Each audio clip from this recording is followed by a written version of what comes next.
Magandang gabi mga lodi. Tuto na ba ang inyong hapunan?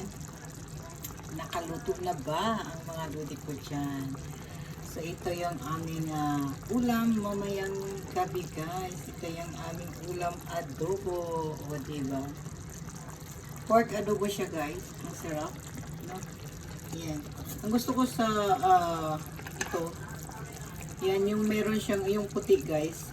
Super lambot na niya yan kasi pinalambot ko na siya. Malambot na may pagka-crunchy. Ewan ko lang kung anong part ng pork ito guys.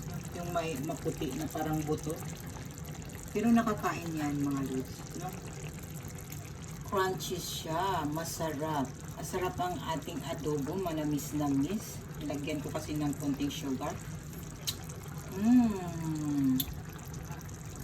Ang sarap. So tara na, i-ready na ang inyong kanin mga ludi at lapangan na tayo.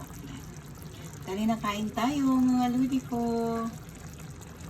Have a good night to everyone and thanks for watching. Kain tayo mga luds.